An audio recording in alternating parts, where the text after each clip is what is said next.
to the Ask Mr. Greenthumb and Real Estate Show. Got questions about perennial problems with flowers? What about issues with closing on your newest property? Call now, 813-289-1860. Toll free, 877-969-8600. And now, your hosts, Stan and James DeFreitas. And a big good morning as we continue with the Ask Mr. Greenthumb Gardening and Real Estate Show. So if you have any questions about what's going right or wrong in the yard or garden right now, we're getting a lot of rain. We all prayed for rain. It all came through. And, of course, the weathermen are all happy because, well, you can see the gleam in their eye when a big tropical depression becomes a nasty hurricane. It's like, oh boy, we're front and center. No longer do we have to say 20% chance of, rain today. Mm-hmm. So I feel sorry, of course, for the folks who did get hit. And, oh man, they got pummeled over there in Louisiana there, and not only that, but the other thing I would say too is. Now, they all knew that that area had chemical, and I forget what kind of chemical it was, but obviously it's flammable chemical. And so I assume that that's, some kind of petroleum-based stuff going on over there, which makes sense because you have a lot of refineries over there. Mm-hmm. But I guess in some ways, it wasn't as bad as it could have been in terms of... they had a couple of fires, but the fires were put out, so that was a good thing. So we're glad for that. But I see some of those pines just snapped in half. Yeah, I saw that is impressive in and of itself. But seeing a locomotive on its side, that's pretty. That's impressive in terms of the amount of wind shear that must have, the force that it takes to do that. I can tell you should be calling UTC Tree Service if you've got some big trees hanging over your home. I would advise 10 feet away from your roof line because I'm always amazed if people, if it's to the edge of your thing is one thing. I know we had a neighbor just the other day whose tree out by the road, came down and it went far enough that it hit the side of his house. Mm-hmm. And one of your favorite neighbors, I think, too. Well, I like his little dog. It's, the little dog's always out there. The dog was out yesterday, came running all the way over, which is like 2 or 3 houses over to me, and got right over in my yard, and he was yipping at me. And I just looked at him, and I said, gosh, you're intimidating. You got to love Chihuahuas. They have the spirit of a Great Dane in the body of a tiny little nothing. I looked at him, and I said, Buster, you do scare me, but not today. Sure. But, and it was like, well, I don't really care. I'm going to yip, yip, yip, and let you know that I am here. And I'm out by your front area. And I just thought, well, that's cute. I was more worried that there was a brown-tailed hawk up above. And I thought, you're almost Meals on Wheels kind of size. But that is a really nice neighbor you like there. And I know you like to go over and hang out with him on Friday nights and stuff and chit-chat. And so that's... you got to love these type of neighborly relations. I mean, that's just the kind of guy you are. Well, I am that kind of guy. I try to make sure we say hi to everybody. Well, as you do with your neighbors in where you live. Absolutely. They all love me. We love James.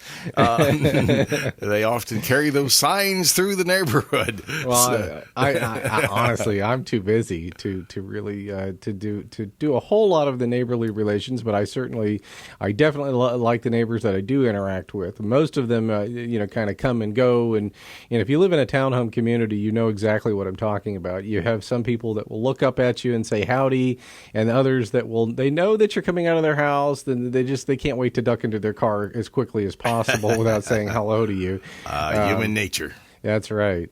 Well, so I was doing, as I am wont to do, a little bit of searching the internet, and once in a while I will catch an article that will make me just stand up to attention and look at stuff. And one of the articles I looked at was this article with the title. It says, "First grade agarwood can cost as much as $100,000 per kilogram." Now, people that don't do metric, that's about $50,000 per pound.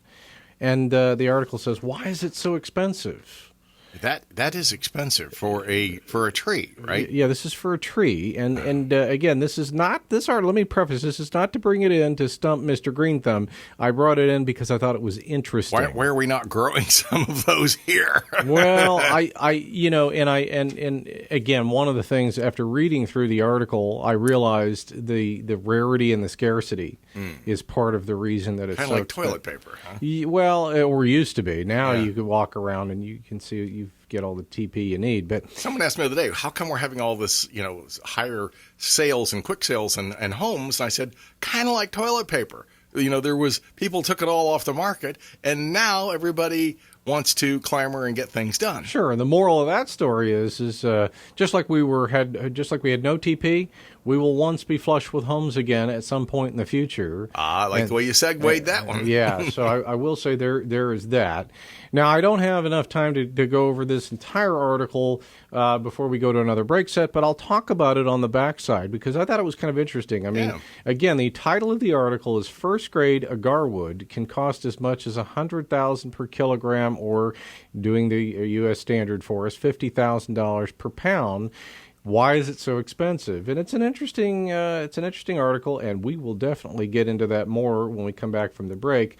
But it's kind of an interesting tree. I don't know what kind of tree American it equivalent. Almost reminds me of a birch or something. Yeah, it almost has that kind of look a birchy about it. look that you'd see up north that you don't typically see here. You can grow some birch here, some water birch and stuff, but I've not seen them.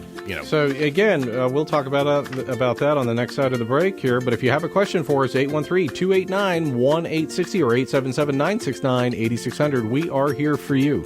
Stay with us as the plant talk and garden talk and real estate talk continues here on AM 860. Interested in having a home consult? Remember, you can reach Stan at 727-423-4794 or on the web at askmrgreenthumb.com. Welcome back to the Ask Mr. Greenthumb and Real Estate Show. Connect online at askmrgreenthumb.com. Got questions on gardening, real estate, or both?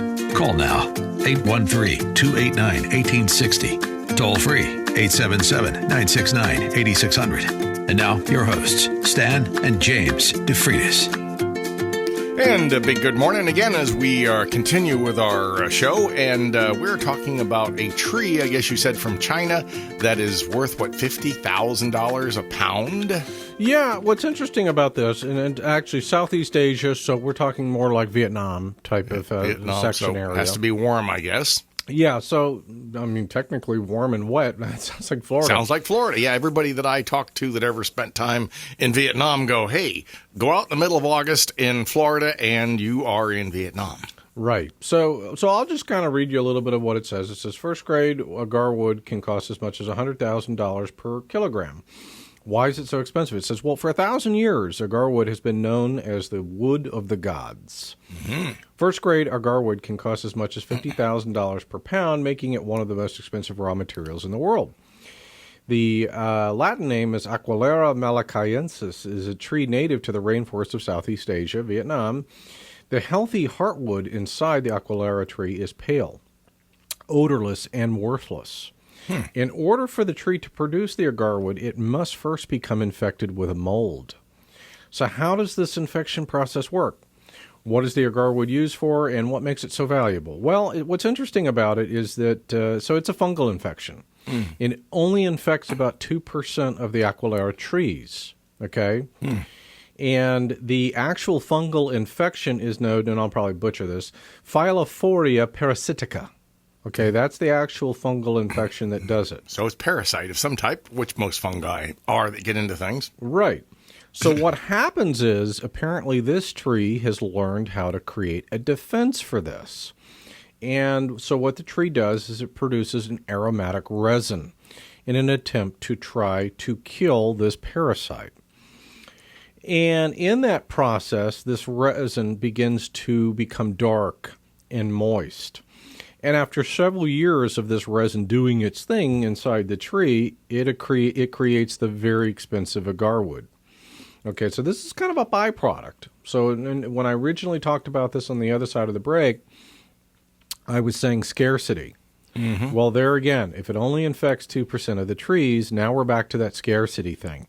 It's kind of what drives up, in auctions, it's kind of what drives up the price for stuff auctions, the scarcity of the item, or it's the backstory to the item, if it has a story. So the same thing here, the scarcity. So what's interesting here is in the video that I watched, it was really cool because they showed all these little worker bees working and painstakingly splitting the wood in half and then chiseling out just the agar wood. So labor intensive as well. It's labor intensive as well. So it's very, very difficult to get. Now, when all said and done, what they're looking to do is to take this agar wood and to distill it into essential oil. The essential oil that you may have seen in some of the high-end beauty products that are sold in this country is known as oud oil. It's OUD oil. And typically what's happened there is they take the oud oil and it's also been aged. Okay, so not only has it gone through this process in nature that makes that's been aged, but it also then gets man-made aged. So now we're talking about the same type of processes that we do when we're aging wine or we're aging whiskey and that type of thing, and that makes it more valuable because it changes its characteristics. Mm-hmm. And only then is it worth the $50,000 per pound. Okay, however, when harvesting, over harvesting of this particular tree has now made this tree a protected species. In the last 100 years, 80% of all of these trees have been cut down for this purpose. So further exacerbating the scarcity situation. So what's interesting, though, in order for this to happen, in order for this infection to get going, at least in nature, there has to be like an abrasion on the tree. Okay, there has to be some kind of animal that's either gone by and created an abrasion across the bark or something like that. The bark has to have come in contact with something that's, created the conditions for this type of thing to invade. Okay, which also is rarity. Right, so it's a rarity. So because that doesn't happen very often. Probably man-made done? Yeah, so now what they're doing is they're planting a bunch of these Aquilera trees, and then they're showing these guys with their Black & Decker drills, and they're drilling into the tree to create all kinds of problems for the tree. And then they're not taking any chances. They're now taking this parasite and injecting it directly into the tree in order to create this condition. Again, all of this is done because in their culture, it is considered, the aromatic is considered, has healing properties. So it's embedded into their culture that this is a very valuable smell and that it has ways of healing.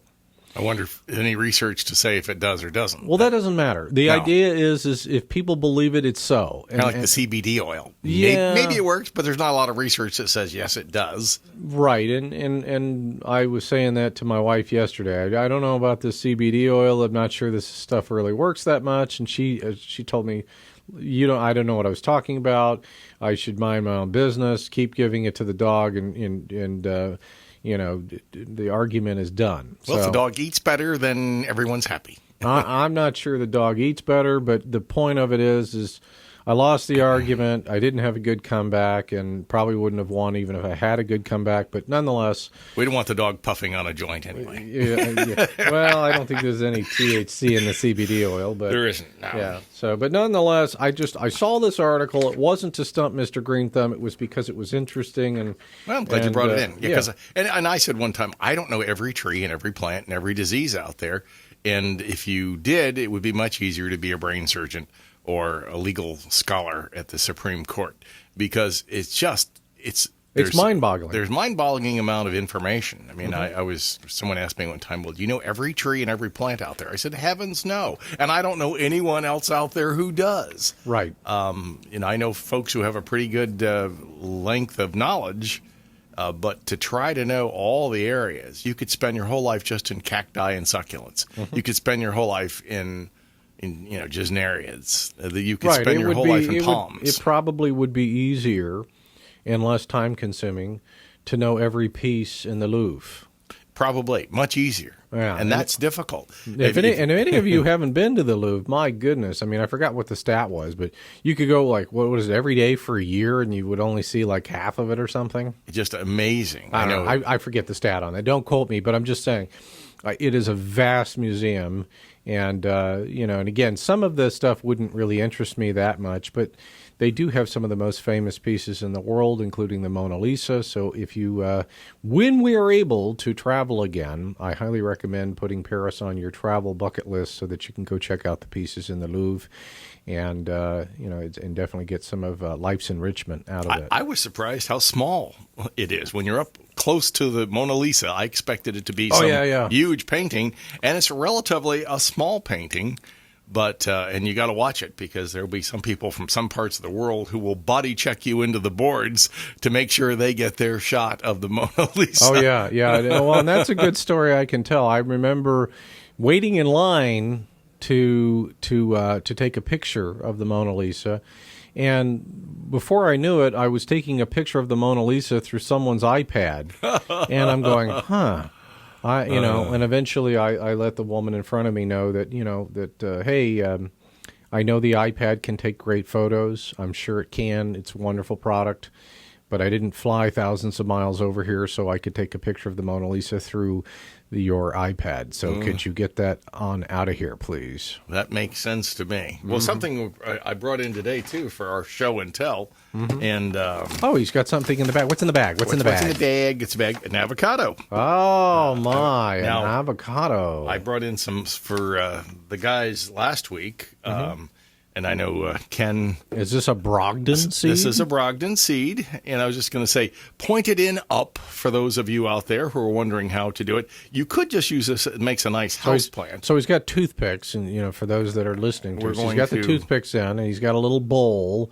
And basically, you'd set it into the little bowl and put water up there. You can do it the water method, or you can put it directly into the soil. I'd probably use the water, not the coffee. He's pouring coffee in there. Well, no, yes. I'm kidding. I could use coffee. Maybe it likes coffee like I do. Right. Look at it moving around. It looks happier. It's already going to start growing. Just pretty simple. But someone said the other day, can you start it? Pretty healthy-looking seed from my Brogdon. I did notice we were last week at, we'll give them a free plug, Flamestone restaurant, and they had their tray where they're making all their neat, home, I guess, right at the table avocado guacamole type thing. And they were using the Brogdon because they were nice black fruit and a fairly good size. Mine, I think, are a little bigger. But so the restaurant is in the know on how tasty this particular avocado is. I think it's the tastiest of the bunch. Now, maybe I am somewhat biased, somewhat prejudiced in my. Well, it's kind of like your child. This tree. I go out there and look at my tree, and it. I'm just so happy it has so many avocados. Well, at your age, more like a grandchild. But yeah, anyway, the point is. Well, I guess I gotta say, and you're right around the corner, young man. You watch; it will come to you quicker than you can imagine. I'm messing with you, man.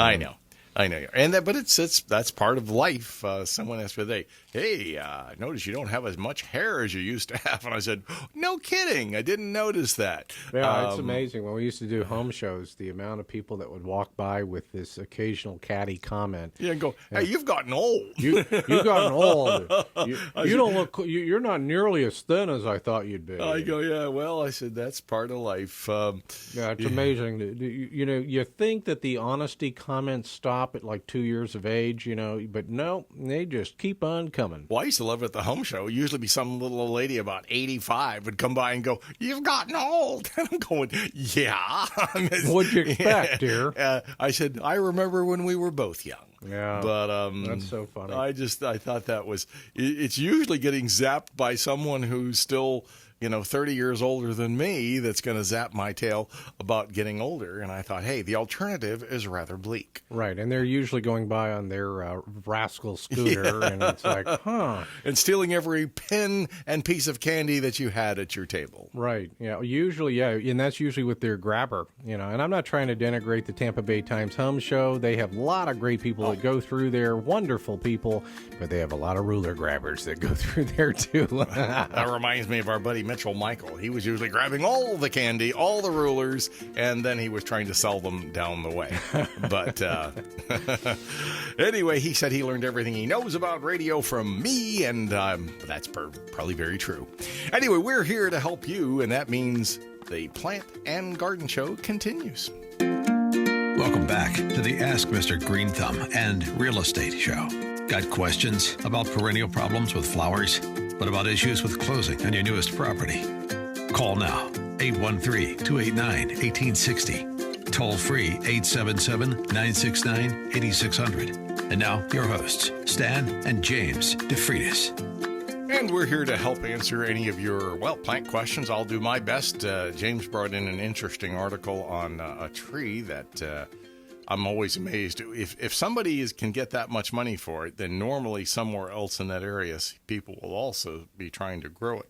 Because anytime there's a major profit, I'm surprised someone hasn't tried to grow it in Florida. Though, as you say, it sounds like it's labor intensive, and that sometimes can be a problem. Anyway, we're here, and that means, as we just said earlier, the 813-289-1860 will put you on locally with us anywhere in Tampa Bay. And give us a jingle. We want to hear from you if you've got something going right or wrong. I'm noticing most of the St. Augustines right now have some fungus in them.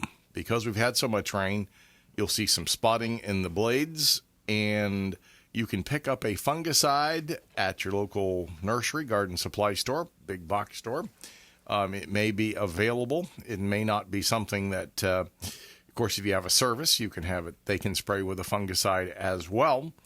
Doesn't mean you're not going to have the problem. It just means that you can react to the problem, and that often occurs. So, and we're saying in real estate. Now, we're saying today, go out and see our fellow realtor, Pam Davison, who's really a nice person, good realtor, and she will be at the Crescent Oaks property, Crescent Cove, and we want you to go by and say howdy. Beautiful property. We have a minimum opening bid of $575.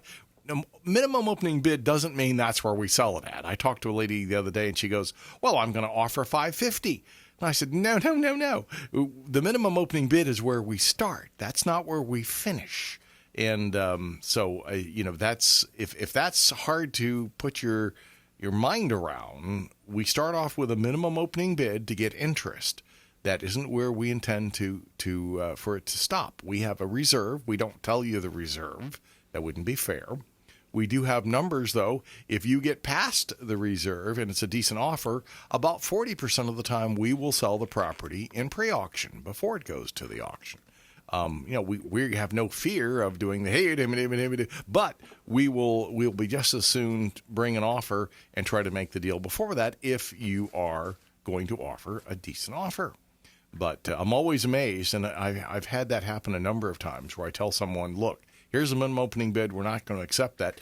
And someone will call me back in an hour going, oh, we're going to give you a full price offer at less than the minimum opening bid. And then I usually say, don't worry about writing up a contract because, well, A, you have to use our contract, and B, our client isn't going to accept it. So just that simple.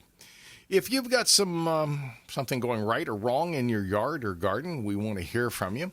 And we are working on today has been one of those glitch days where we've had a few little technical problems, but that is part of doing a show that is live. And that's just part of what we do.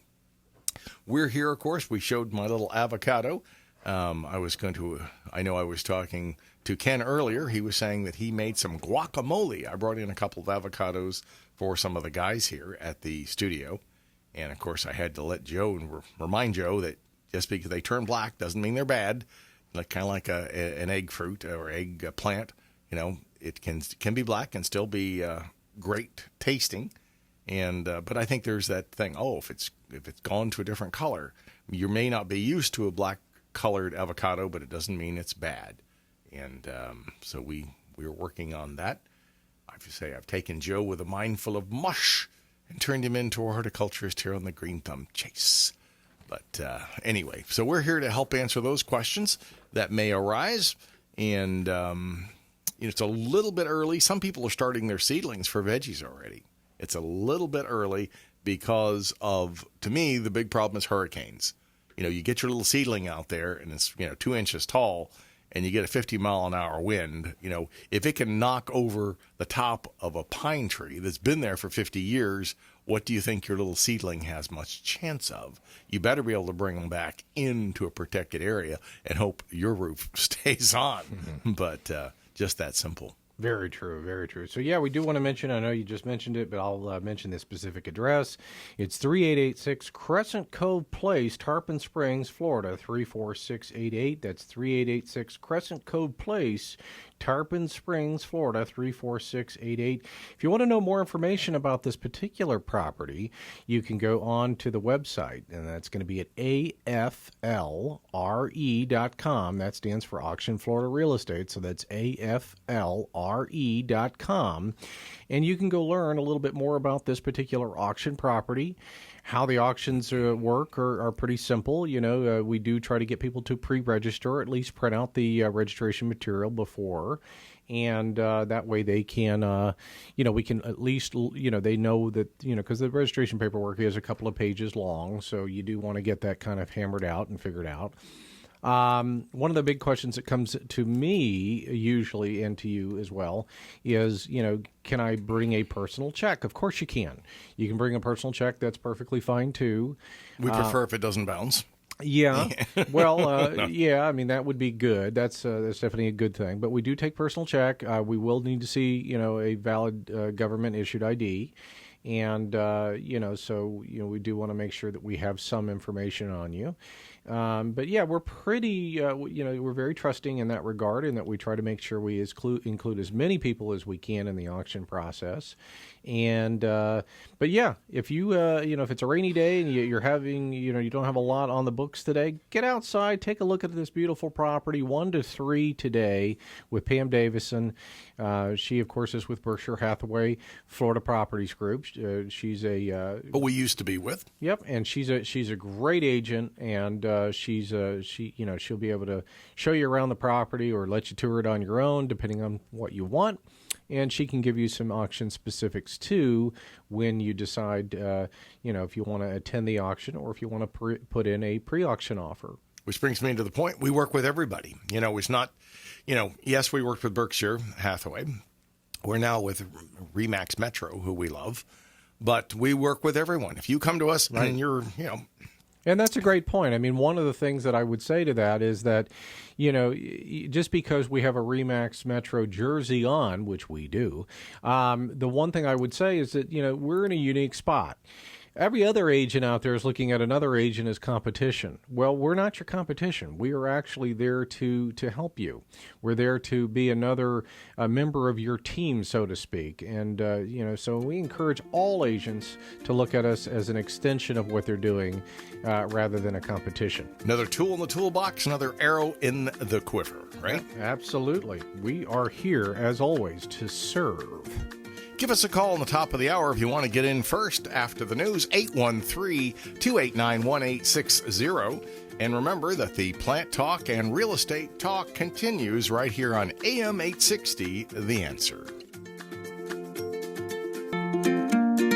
For everything from questions about cucumbers to homes on cul-de-sacs, you've come to the right place. Welcome to the Ask Mr. Greenthumb and Real Estate Show with Stan DeFreitas, the dad, and James DeFreitas, the son. For the next hour, call in with your questions in gardening, growing your favorite veggies, and growing your profits in real estate. Locally, call 813-289-1860. Toll free 877-969-8600. And now, your hosts, Stan and James DeFreitas. And a big good morning to you as we start off the second hour of the Ask Mr. Greenthumb Gardening and Real Estate Show. And we are fortunate to have with us a guest via the phone. And we have Tammy. And Tammy, tell us your full name and we know who you're with. Tell us who you're with. Good morning. My name is Tammy Campbell McNelis, and I'm a real estate professional with Remax Metro. So you are a fellow Remax Metro person, and we're glad you're with us. How long have you been in the business? About 15 years. Wow, that's a long time. I know for myself. This is James speaking. I know for myself.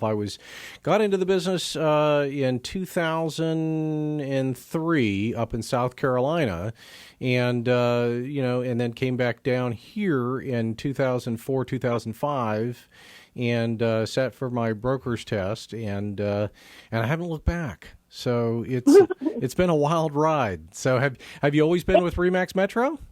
I was with Coldwell Banker for 13 years, and the last 2 years with RE/MAX Metro. So we were the number one small team with Coldwell Banker for many years, and in West Central Florida, and now we're number one team with RE/MAX Metro. So we're very fortunate. We are very busy, consistently very busy. We sell about $50 to $60 million a year locally here in the St. Petersburg area, and we do go to Tampa, Clearwater, Palmetto, so we do reach out a little bit further than just St. Pete. Yeah, that's amazing. I always think it's funny because you'll always get these customers that will contact you, and they somehow they assume that you don't know how to navigate over a bridge. Right. Oh, yeah, we handle St. Petersburg, but no, we do. We are also working in Tampa, and actually we have an open house today in the Feather Sound area. Oh, great! What's the address of that property? It is 14238 Lark Court in Feather Sound, and it's beautifully remodeled. We had 10 showings on it today, and we have probably another 8 already scheduled during the open house. Wow. And, an offer came in last night, so we expect it to be in a multiple bid situation. Oh, that's a wonderful position to be in. That's always nice. Yes, the good for you. Well, it sounds like you're killing it, as we might say in the business. That's super. Well, we work hard. We love what we do, though, so it doesn't feel like work, Even though on a Sunday sometimes you would prefer not to be working, but that's okay. That's part of the job. Yeah, sometimes when I was big, when I used to watch more sports, I sometimes would be doing an open house, and I'd be going, I'd rather be home watching it. Now that all the sports guys want to make it political, I don't know if I'm going to be watching as much sports if they decide to, teach me all the rules of the road of life. But that's my own personal, opinion. I agree. But anyway, we're glad that you're with us there. Now, just a sidebar note, I used to do a national show. You know the big glass building there in Feather Sound? Yeah. Well, we had one half of the floor was where we had our Independent Broadcasters Network. Anyway, so I was on 100 stations out of that building for, a number of years. The Sunny Block Network. Well, yeah, it was what it was. I mean, there are a lot of little stations with it. I mean, he was on WOR and some of the big flamethrowers, but we could go into a whole litany about him. But and I liked Sunny. But anyway, we're glad that you've got it. That's a beautiful neighborhood, I think. It's a nice, really well located. We find people once they're there, they don't want to leave Feather Sound. They move within the area. Exactly. So what time is your open house today? 12 o'clock. 12 o'clock and 12 to 2 or 12 to 3? 3, yeah. 12 to 3. No, Fantastic. Yeah, well, that's great. I mean, that's one of the things that I think is super important. And if somebody wants to contact you about this place, or if they wanted to contact you about getting additional real estate services from you, how would they do that? Well, our phone number is 727-455-2351. They can also email me at Tammy at the CPM team, and my name is spelled with MMY. And CPM stands for Campbell, Plummer, and Merritt, which is our group name. So that's fantastic. So one of the questions I always ask every agent that calls in is, what do you think makes you different from all the other agents in Tampa Bay? I mean, we have such a plethora of agents in the field, and I always ask people, what makes you a standout? I don't think it's any one thing in particular. I think it's a combination of things. So we are, so when I started in the business, I started in 2006 when the business was really changing. And I think starting then was beneficial to me because I rode this, wave of going down in 2008 during the financial crisis, cut my teeth on short sales. I was going to say, you became a short sale specialist at that point. Basically, we just received our certification in it because I feel more are coming after all the forbearances and everything that are occurring. So I think, I think that not starting in a good market was really beneficial because I had to work very hard, learn how to stand out. I got certified in home staging to help my sellers. I found a lot of my sellers really needed that. And then I've, worked very hard to learn different markets. I grew up here in the area, though, on St. Pete Beach. And so I decided to farm, if you will, the areas that I used to live in and know really well. So, for example, Tierra Verde, which is a beautiful island community not too far from the beach, we've sold $180 million just in that community. Wow. That's amazing. Yeah, because you know those areas so well. So people just know your name. They know that you've been in pretty much every house out there, so you can really give them a lot of good insight. And then in Pasadena Yacht and Country Club is a kind of a little bubble community that's 350 single-family homes. It's gated, golf course, and waterfront. So it's a very unique community in that respect.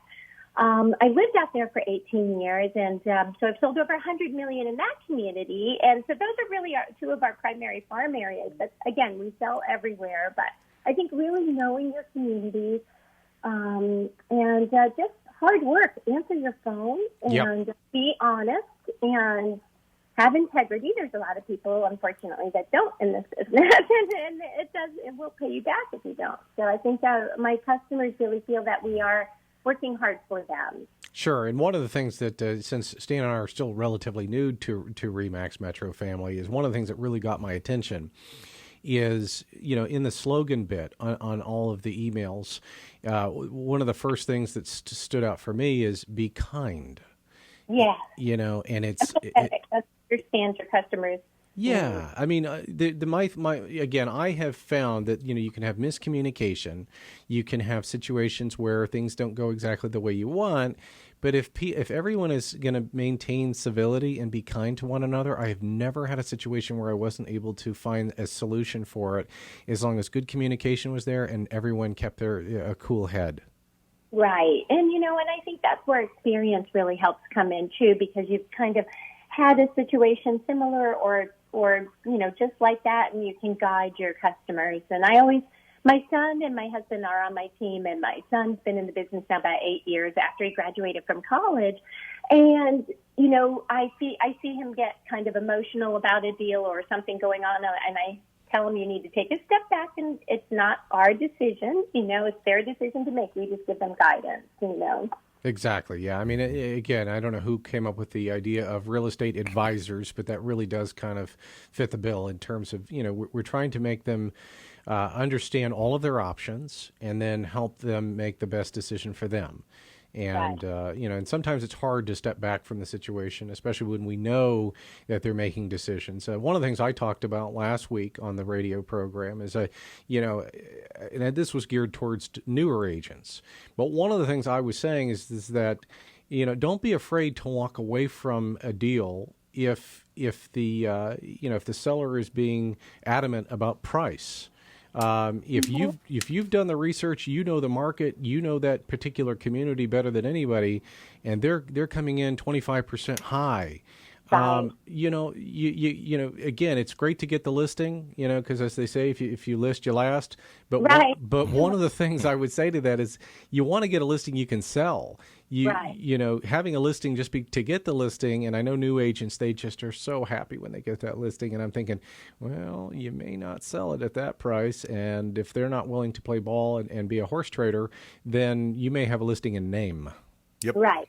And then you don't have a good reputation if your listing's online forever, is at that price forever and staying on that price forever. And again, that takes experience, I think, too, to be able to have the guts to say, I'm sorry, but, we're just not going to be able to work together if this is, if you and I have such different expectations of your listing price. But normally we provide a lot of information to the sellers so that they understand we're not just pulling this number out of the air. There's actually a reason for it, and I respect that. We always want to maximize our sellers' prices, and we've had some great price per square foot. We've broken records. I don't just look at price per square foot.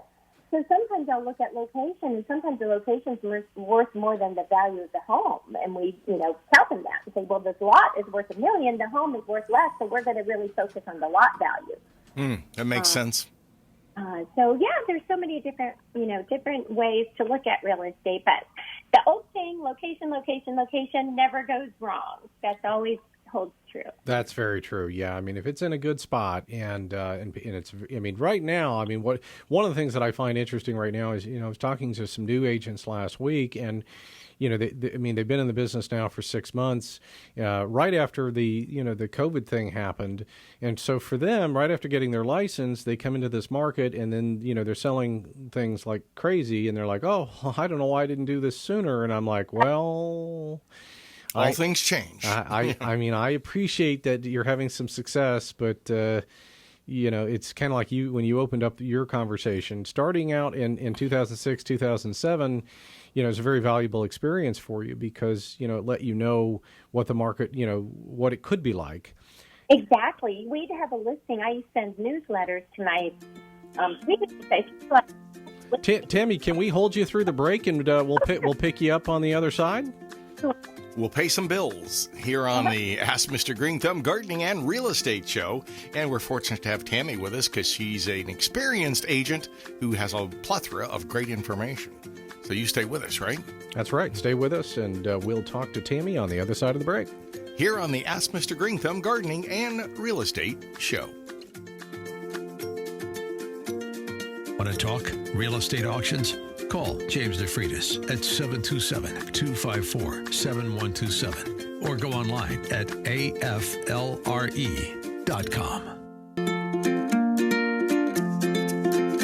Welcome back to the Ask Mr. Greenthumb and Real Estate Show. Connect online at askmrgreenthumb.com. Got questions on gardening, real estate, or both? Call now. 813-289-1860. Toll free. 877-969-8600. And now, your hosts, Stan and James DeFreitas. And I am Stan DeFreitas, the dad, and you are? And I am James DeFreitas, the son. And we have Tammy, who is with us, who's with RE/MAX Metro, one of our top agents. Now, Tammy, I've been calling some of the top agents, and one of the things I love about RE/MAX Metro is everybody I've met, as far as the folks we work with down there, are just happy doers that want to help push the car down the road. Just amazing that everybody seems to have a great attitude, and I guess that probably emanates from Rick on down, wouldn't you think? Oh, yeah, absolutely. They do a great job helping us, with the tools that you need and staying on top of technology, which is so important today. So. I mean, we have Marcus, and we have Julie and Kim. I mean, everybody there is like, hey, how can we help you? Cindy, fantastic people. Yeah, I mean, that's the thing that I have noticed is that it's not just lip service either. I mean, when we reach out to them and say, hey, what do you think of this and what do you think of that? It's, yeah, we probably can get something like that going. Yeah, we could do that. And it's such a nice change because not every brokerage is that way. A lot of brokerages tend to operate, well, this is what we do. This is how we've always done it. And this is what we're going to continue to do. It's going to be good for you. It's going to be good for you. Yeah. So well, that's ultimately why we made the change, because we were with a big corporation before. And that's the difference with RE/MAX Metro is they're, franchised and individually owned, even though they're still a big corporation, of course, under the Metro or RE/MAX umbrella. But, with the company I was with last, you could not get changes made. And, it was all corporate. You had to take 6 months to get a change to a logo or a postcard or something like that. So we really appreciate the fact that we have some more flexibility with RE/MAX Metro, and Rick does listen to ideas and concerns that his agents have. Yeah, that's great. When you can talk to the owner and the owner listens and says, we can make a decision right now to help you, that's refreshing because you don't always get that everywhere. Yeah. I mean, our customers. So yeah, it's very challenging sometimes because we came from a very similar situation too. And again, one of the things that I think is so impressive and worth mentioning is that, we came from an organization where there was like 850 agents. We moved to an organization with RE/MAX Metro that has 150 agents. And the Berkshire Hathaway Florida Properties Group, I think last year they did $1.5 billion in terms of sold volume. And that's impressive, and I'm it's great for them. But when I was talking to several agents and looking up the information myself for RE/MAX Metro, they did $750 million in revenue, half the revenue with 1/5 or 1/6 of the staff. I mean, Right. The sold per agent volume is through the roof, and what a testimonial to the individual achievers with RE/MAX Metro. Yeah, not that we're picking on where we were. No, but I'm not. We just still have a talking, lot of good friends there, too. Yeah, and I'm not picking on them. I'm just talking about the overall efficiency in terms of sold versus, the amount of agents that work there. I mean, it's insane. So that, in a great way, in all the right way. Mm-hmm. So, well, we took about 2 years. I really researched every company I interviewed. Berkshire and all the bigger brokerages out there to see who was the best fit for my business and my customers. So I made a very informed decision when I made the move. Sure. So we should have just contacted you, and then we would have known right away that we were making the right decision since you had done all the research. That's true. Different foods for different people, right? It's right for different reasons for different folks. Some folks need more help, and some folks, like we have a pretty substantial marketing budget as our team. And so we want to be able to use that to benefit our customers in addition to what the company adds to us. Sure. Yeah. And one of the things that I'm not sure that the general consumer understands too, whether it be a buyer or a seller, is the amount of advertising the individual agents do. Mm-hmm. And I'm not referring to just the cost of it. That in and of itself is another topic all to itself. But I've attended, and I'm sure you have too, multiple seminars in relation to social media and all the stuff that we're supposed to be doing. And mm-hmm. and when I got done with one of the seminars, I raised my hand and I said, "But when do we sell real estate?" Right. Exactly. And so, and we're really trying to get into doing more video. That's where it's at. Everybody wants video. And as a woman, we're not that comfortable with ourselves.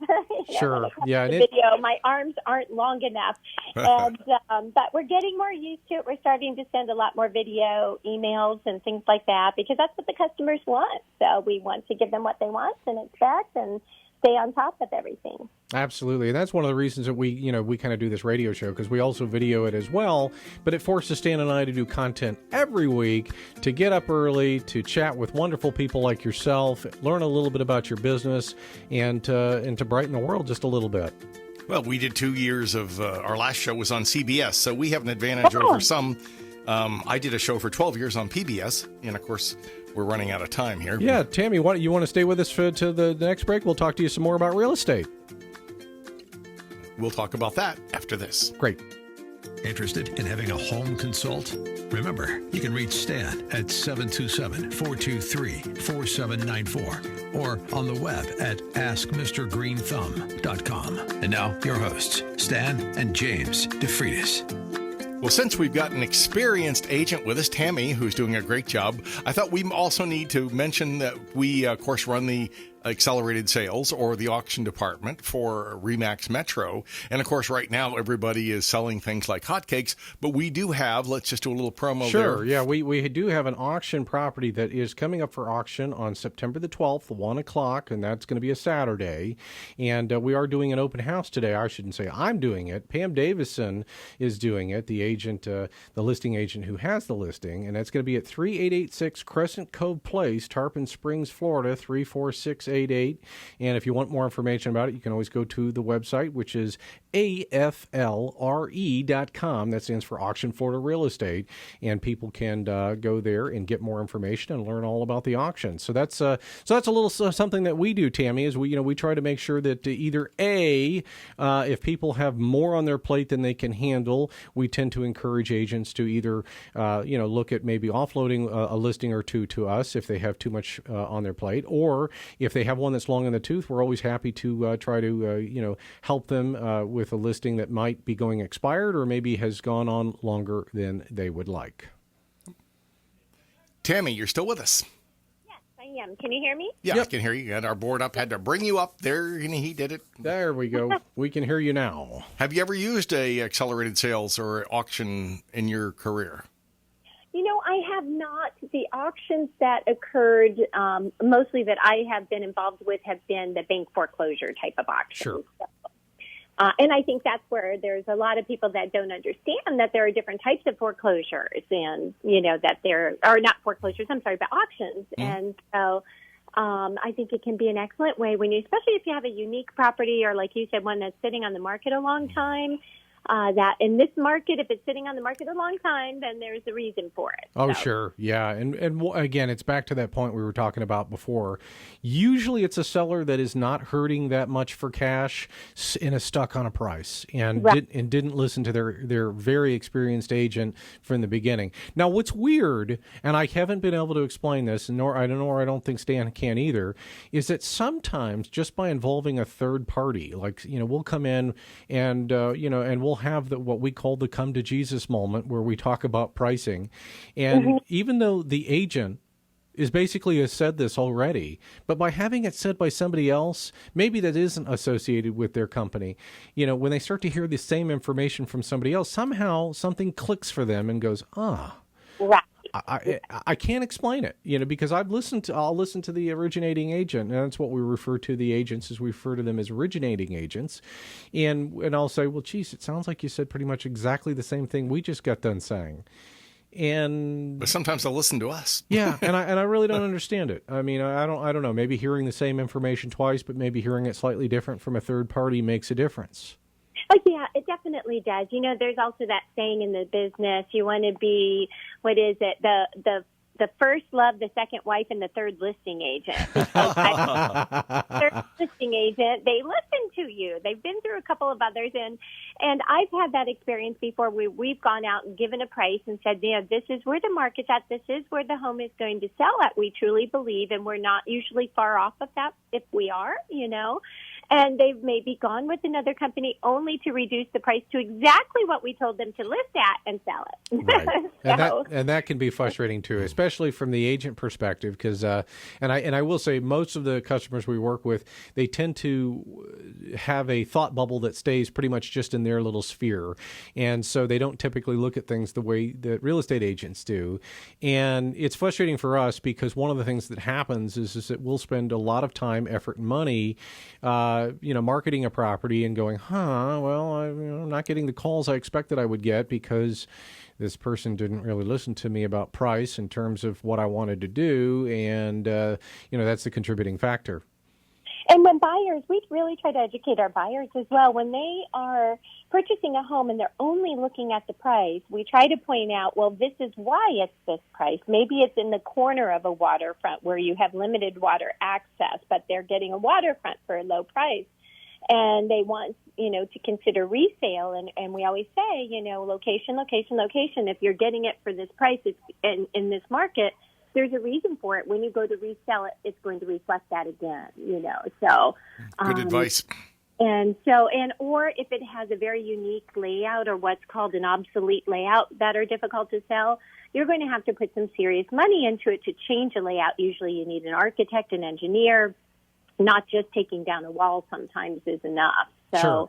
There's a lot of factors when it comes into pricing a property, and that's what we try to tell our sellers and our buyers is there's a reason that this one sold for $600 a square foot and this one sold for $300 a square foot.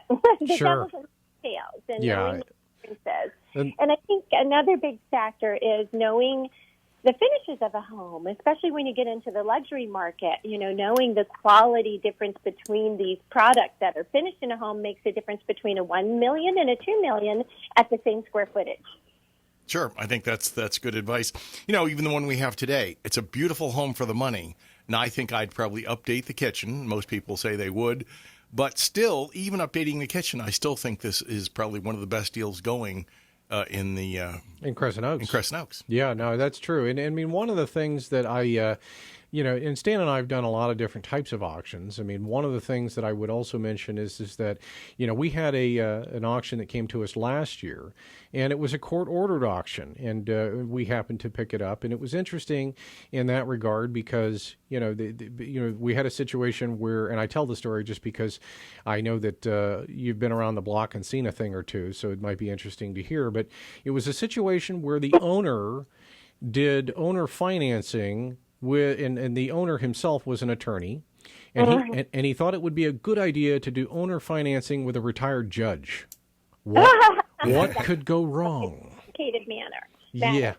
Yeah, so it was a scenario where the two couldn't agree, and then then a judge put out a decree that it should be sold via auction.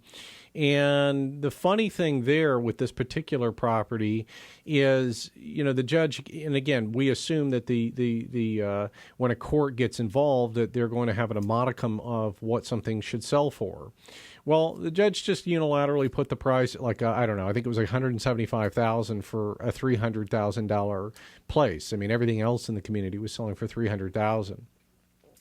And so, our phone was ringing off the hook. I mean, we want to buy this place. I'm like, well, no, it has to go to auction. And in that particular situation, I mean, what kind of makes us unique from other auction companies is that we will take a pre-auction offer. We kind of feel that, what's the advantage of making people wait to auction day if we already have an offer that the seller likes and the buyer is happy with? Yeah, 40 to 50% of the time we'll take a pre-offer, and if it's a legitimate, decent offer that's above their reserve, why not? Yeah, I mean, right. It doesn't make any sense to make people wait. In terms, if two people are happy and these are the two people that matter in a transaction, it just doesn't make much sense for me to make anybody wait. And so, it is interesting. We have seen a lot of these kind of things happen, but we were kind of surprised that the legal menagerie, I guess would be a great way to say it, between the way the judge was handling himself and the way the attorney was comporting themselves. And because these two, I mean, I've seen divorces go more smoothly than the way these two gentlemen were operating. And, and at the end of the day, I mean, for anybody out there that's an attorney, don't lease your property to another attorney or judge. Just don't do it. I don't disagree with that. Sometimes see our more challenging clients, even though our contracts are written by attorneys, they still feel the need to pick them apart and oh my goodness. Yeah. Right again. But, we're getting into multiple bid situations now on a lot of our properties, and that brings to mind what you just mentioned, that, sometimes sellers get greedy and say, well, I'm going to wait for this other offer. And when they have a full ask, maybe cash offer, and sometimes you can lose both parties by doing that. So, sure. You have to be very careful. People they think multiple bids are the best thing going, but it's not always. It can be very tricky, and if it's not handled appropriately, you can lose both parties. Yeah, and that's again, I mean, the multiple hats that realtors have to wear. Probably the most important hat is the educator hat, and making sure that that the client understands, hey, look, you have to be a horse trader. If you're, that's probably the number one thing that we get into, at least with auctions, is we're like, look, if you're stuck on a number, we're probably not the right guys for you. We want to make sure that if we get close, that you're going to take it. As a matter of fact, one of my qualifying questions I usually ask the sellers, I'll go, look, if you're looking to get, $700,000 for this property and I get you $695, are you going to take it? And if they say no, I usually go, thank you very much. I appreciate the opportunity. You may find better counsel somewhere else in terms of getting this property sold. Sure. Right. Why don't you go ahead and give out your open house property, the address again, and so we can, so that others can hear. Tammy? Yeah. Tammy, go ahead and give us that It's sound. 14328 Lark Court, and that's in Feather Sound. And we're going to be there today from 12 to 3. My number is 727-455-2351, and you can reach us at Tammy@thecpmteam.com. And we would love to see you out there. It's going to be a busy day. This is actually perfect kind of cloudy, rainy, drizzly day weather for an open house because people won't be on the beach. Right. I mean, everyone gets upset when I see these kind of days, and I'm going, these are perfect days. I love these days. Yeah. They are not too much rain.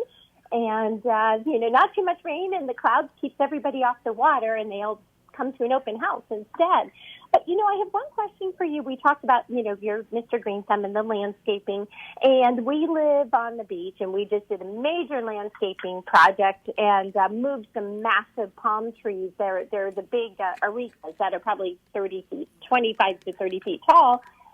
And they're doing pretty well, but I really am dying to give them some food to green them up some more. Do you know about how long we should wait for that type of to do Sure. that? In fact, what I'll probably do is out the other side of the break here, I'll go in, I'll talk to you if you still want to hang with us. I'll answer your question on your palms and your landscape questions. Okay. How's that sound? And for the rest of you, hopefully it'll be something. I'm going to talk about palms and fertilizer and why it's so important. And the number, of course, 813-289-1860 will put you on the air with us. Remember, the real estate and gardening show continue. Want to talk real estate auctions? Call James DeFreitas at 727-254-7127 or go online at aflre.com.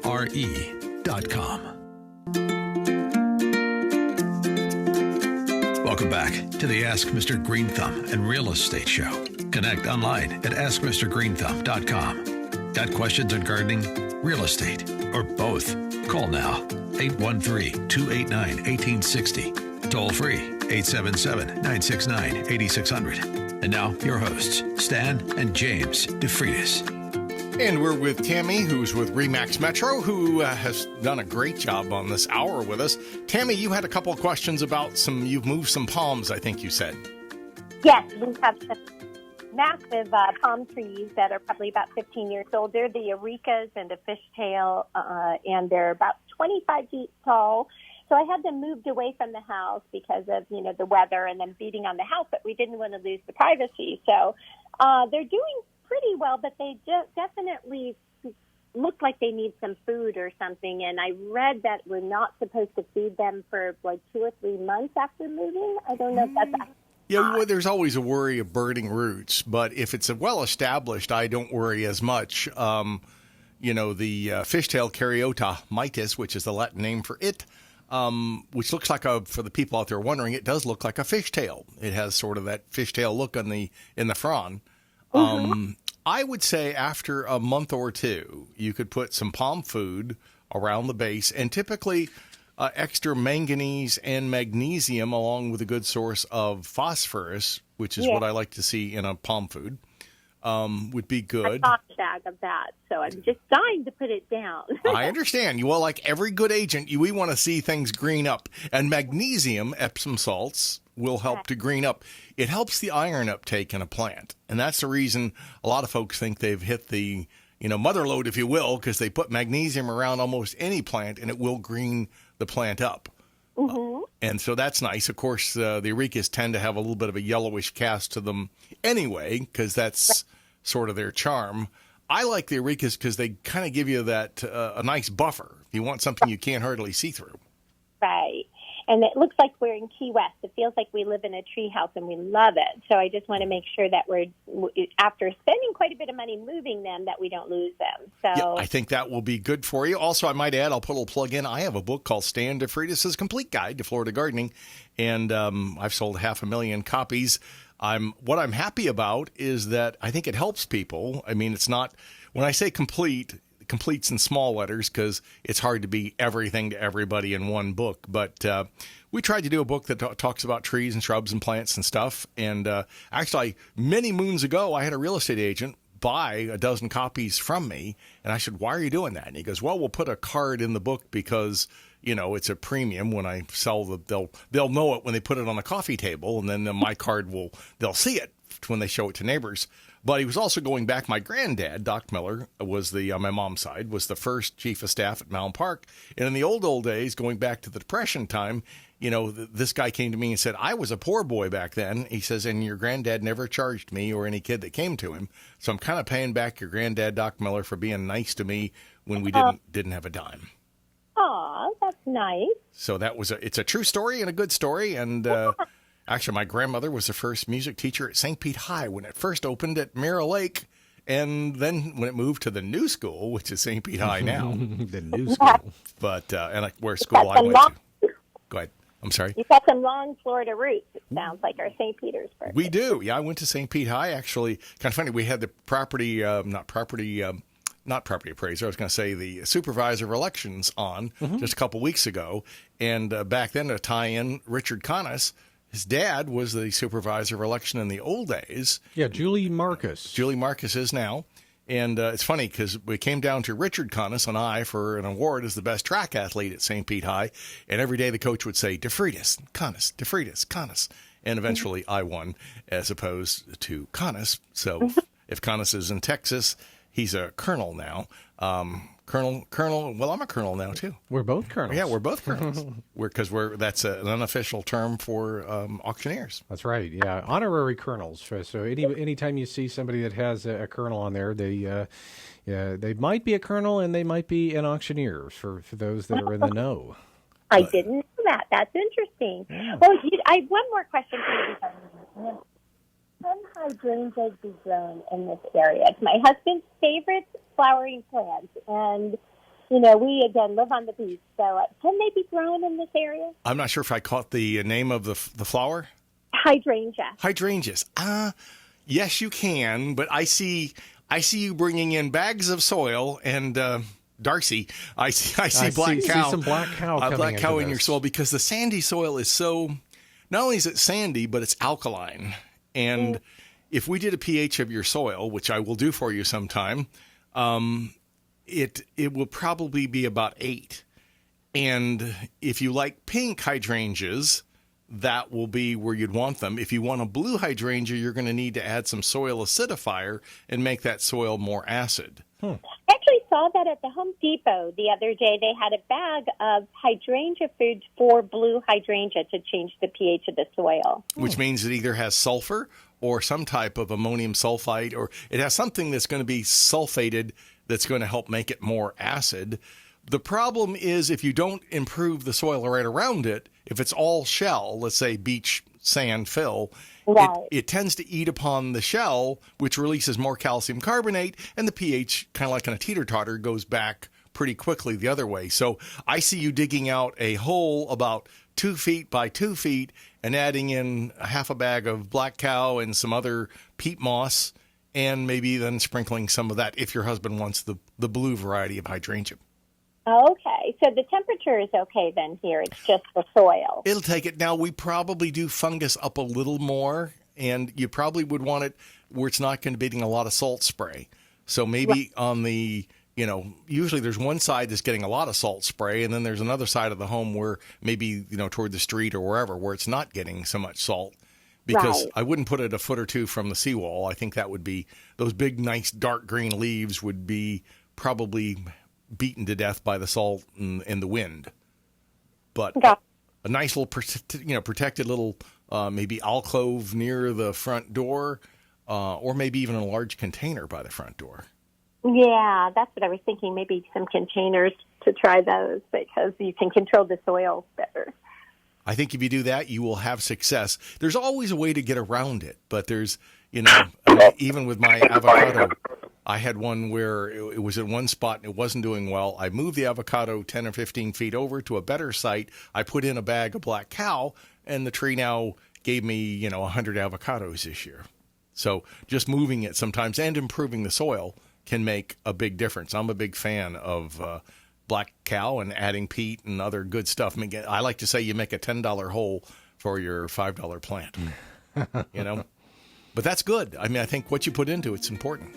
Yeah, so that's great. So anyway, we have been talking this hour to Tammy McNelis with RE/MAX Metro, experienced agent. She is a fantastic lady, and we recommend her if you are out there looking to buy homes. Certainly go on by and look at her property today at Feather Sound.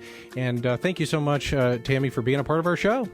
My pleasure. Thank you. Have a great day. Thanks so much. Thanks for being with us. And remember, our show's here every week. Stay with us every Sunday.